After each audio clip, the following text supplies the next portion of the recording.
العاشرة تماما بتوقيت العاصمة أسمر. إلى حضراتكم نشرة الأخبار مستهلة إياها بأهم وأبرز العناوين. وزير الشؤون الخارجية يلقي كلمة في اجتماع دول عدم الانحياز. إريتريا تشارك في لقاء مجموعة الأصدقاء المدافعين عن ميثاق الأمم المتحدة. وزير الشؤون الخارجية يعقد سيمينارا للإريتريين في إيطاليا. تركيا تلوح برد قاسي شمال سوريا وأردوغان صبره ينفذ. لكسر عزلتها الدولية طالبان تلتقي مسؤولين في الاتحاد الأوروبي بالدوحة. مصرع 9 أشخاص جراء إعصار كومباسو في الفلبين. أهلا بكم إلى تفاصيل النشرة. ألقى وزير الشؤون الخارجية السيد عثمان صالح كلمة يوم أمس 11 من أكتوبر في مؤتمر دول عدم الانحياز الستين المنعقد في العاصمة السربية بلغراد، وقال إن حركة عدم الانحياز ولدت في منعطف حاسم في التاريخ، وجسدت التطلعات العميقة لشعوب إفريقيا وآسيا ومنطقة البحر الكاريبي وأمريكا الجنوبية والمحيط الهادي ومناطق أخرى من العالم لتقرير المصير والسيادة الحقيقية والسلام الإقليمية والمسارات المستقلة إلى السياسية والاقتصادية والاجتماعية من أجل نظام عالمي منصف وعادل. وأوضح لقد أنجزت حركة عدم الانحياز والدول المكونة لها الكثير خلال العقود الستة الماضية، ومع ذلك فمن الواضح بشكل صارخ أن المهمة لم تنجز بعد، حيث يتم الاستهزاء بمبادئ باندونغ بشكل روتيني، وأصبح عالمنا أكثر ظلما من أي وقت مضى، وعلينا تكريس أنفسنا لمبادئها الحيوية وأهدافها السامية التي لا تزال مهمة لغاية اليوم. وقال: نحن بحاجة إلى تعزيز وحدة صفوفنا والعمل بانسجام في السعي لتحقيق مصالحنا الحيوية المشتركة وقضية بقاء الإنسان وتقدمه، وتطوير آليات تنظيمية فعالة تمكننا من مواجهة التحديات العديدة التي نواجهها والاستفادة من الفرص الهائلة المتاحة لنا. وذكر أنه في الفترة التي يشهد فيها العالم تغييرا وتحولا عميقين يجب العمل لاختراق تاريخي لن يكون سهلا، لكنه ممكن، لأنه سيقاوم ويحارب بكل قوة من قبل المستفيدين المتميزين من النظام الظالم الحالي، وعلينا العمل لتحقيقه خدمة لشعبنا وأجيالنا القادمة، لتحقيق ذلك باغتنام مزيج قوي من القدرات الطبيعية والبشرية والثقافية.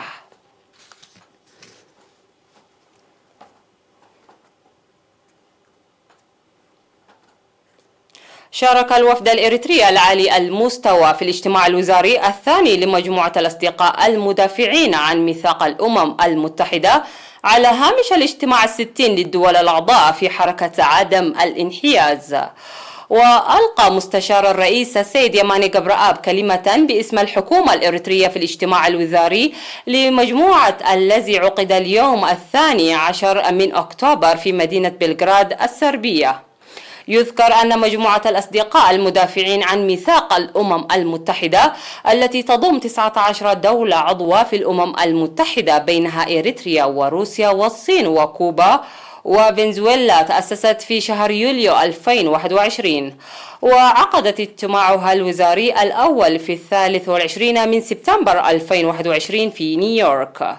وتؤمن وتدافع مجموعة الأصدقاء المدافعين عن ميثاق الأمم المتحدة بأهداف ومبادئ ميثاق الأمم المتحدة باعتبارها مرتكز مهم جدا وسامي لضمان وحماية السلم والأمن الدولي وسمو القانون، إضافة للتطور الاقتصادي والازدهار الاجتماعي وحقوق الإنسان.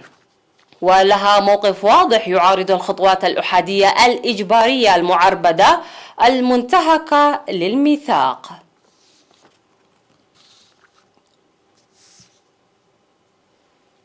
عقد وزير الشؤون الخارجية السيد عثمان صالح سيمينار للإريتريين المقيمين في إيطاليا بشأن الأوضاع السياسية الراهنة وحزمة برامج التصدي. وأوضح الوزير عثمان في السيمينار الذي عقده يوم 9 من أكتوبر في مدينة روما البرامج السياسية والتنموية والاقتصادية والأمنية والإعلامية والدبلوماسية والاجتماعية وغيرها تزامنا مع التطورات الإقليمية والعالمية واستشراف المسيرة المستقبلية. وقال الوزير عثمان صالح إن السلام واستقرار المنطقة والجوار يرتكز على المصلحة المشتركة والتعاون والشراكة بين دولها، منوها إلى دور ومساهمة الإريتريين في المهجر عامة والتنظيمات الوطنية خاصة للدفع بالدبلوماسية الشعبية. وقال إن التنظيم الواعي والفاعل أساس الانتصار، وقد صنع ذلك المعجزات أثناء الكفاح المسلح للاستقلال والدفاع عن السيادة، ويعتبر من أول سلاح برامج التصدي الوطني في المرحلة الجديدة.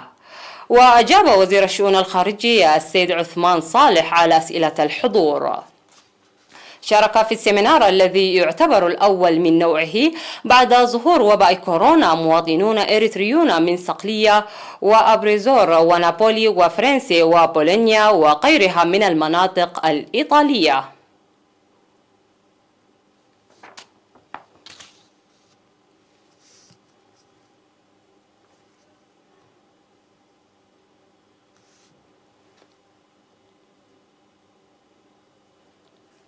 إعلان وزارة الصحة.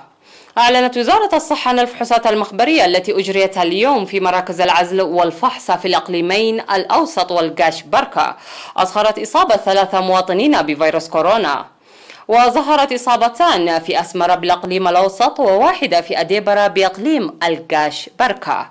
في غضون ذلك شفي 4 مرضى كورونا من الإقليم الأوسط.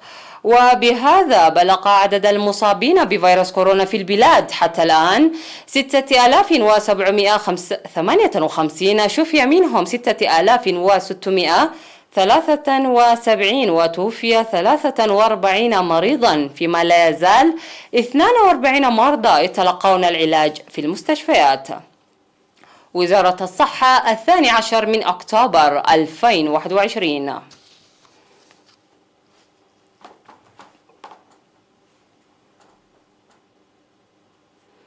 أعلن مسؤول تنمية الأسماك في الإقليم الجنوبي السيد قرماي سلمون تحقيق نتائج مرضية من زراعة الأسماك في سدود الإقليم. وقال إن الدورات التدريبية التي تنظمها وزارة الثروة البحرية للمنضوين في جمعيات الصيد التعاونية حول أساليب الصيد وطهي السمك تسهم بدور كبير في أنشطتهم. وذكر أن امتلاء السد أبده الموجود في قاقبدا وعد بزاقي بالمياه هذه السنة ساعد لنمو الأسماك.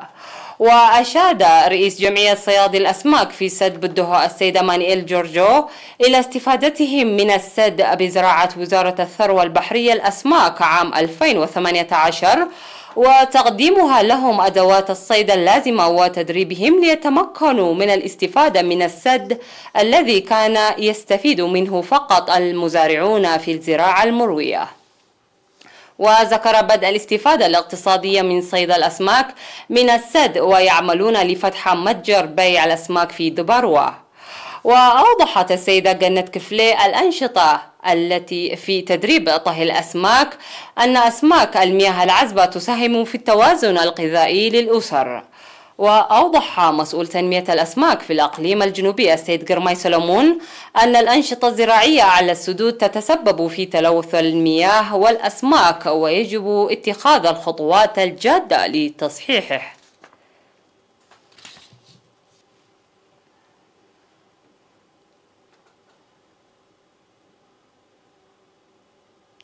سيداتي سادتي، هذه كانت أخبارنا المحلية. فاصل قصير من ثم نعود لمتابعة الأنباء على الصعيد العالمي، رجاء ابقوا معنا.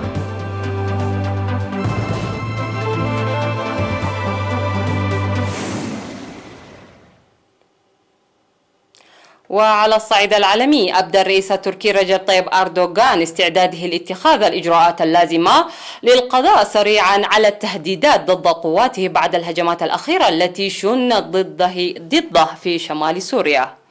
وقال الرئيس التركي عند خروجه من اجتماع الحكومة: نحن مصممون على القضاء بأنفسنا على التهديدات القادمة من سوريا، مشيرا إلى أن صبره ينفذ. وقتل 6 أشخاص بينهم مدنيون في انفجار سيارة مفخخة في مدينة عفرين في شمال سوريا، على ما أفاد المرصد السوري لحقوق الإنسان. وتشهد مدينة عفرين ومناطق أخرى واقعة تحت سيطرة القوات التركية والفصائل السورية الموالية لها في شمال سوريا بين الحين والآخر تفجيرات بسيارات ودراجات مفخخة، ونادرا ما تعلن أي جهة مسؤوليتها عنها. وغالبا ما تتهم أنقرة المقاتلين الأكراد الذين تصنفهم إرهابيين بالوقوف خلفها.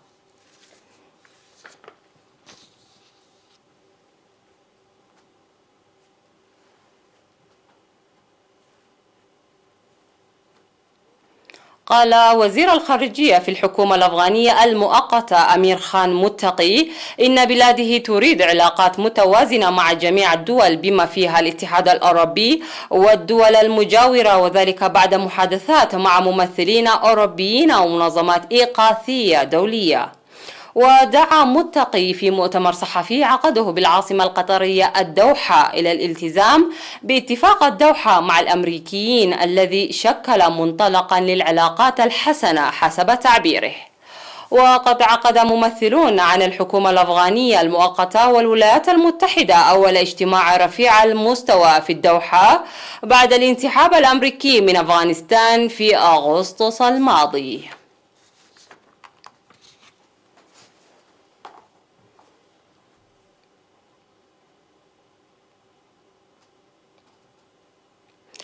أعلنت الوكالة الوطنية لمكافحة الكوارث في الفلبين مقتل 9 أشخاص وفقدان 11 آخرين بسبب فيضانات وانهيارات أرضية ناجمة عن أمطار نتيجة الإعصار الاستوائي كومباسو.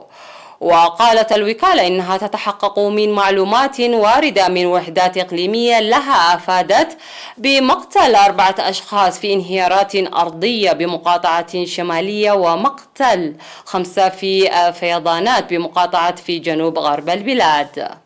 وتجري السلطات عمليات بحث وإنقاذ بعد فقدان 11 شخص معظمهم بعد الانهيارات الأرضية.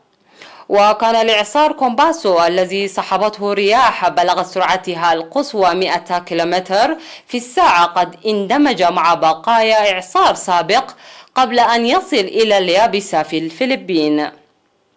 وتم إجلاء ما يقارب من 1600 شخص من المناطق المنكوبة.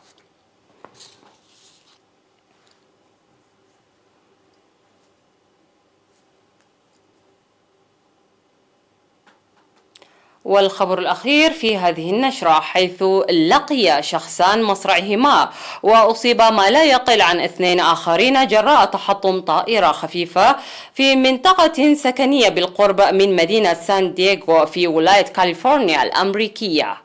وأفادت شبكة تلفزيون NBC الأمريكية بأن منزلين على الأقل دمرا بسبب حريق نجم عن سقوط الطائرة وألحقت أضرارا بمبنى ثالث.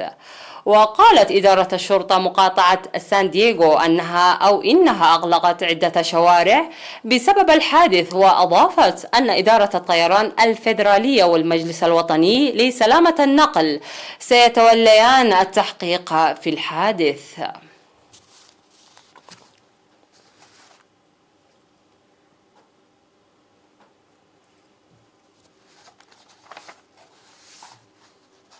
نهاية النشرة اسمحوا لي أن أذكركم بأهم ما جاء فيها. وزير الشؤون الخارجية يلقي كلمة في اجتماع الدول عدم الانحياز. إريتريا تشارك في لقاء مجموعة الأصدقاء المدافعين عن ميثاق الأمم المتحدة. وزير الشؤون الخارجية يعقد سيمينارا للإريتريين في إيطاليا. تركيا تلوح برد قاسي شمال سوريا وأردوغان صبره ينفذ. لكسر عزلتها الدولية، طالبان تلتقي مسؤولين في الاتحاد الأوروبي بالدوحة. ومصرع 9 أشخاص جراء إعصار كومباسو في الفلبين. وبهذا وصلنا وإياكم إلى ختام النشرة الإخبارية لهذا المساء، قدمناها لكم تلفزيون دولة إريتريا. شكرا على المتابعة، إلى اللقاء.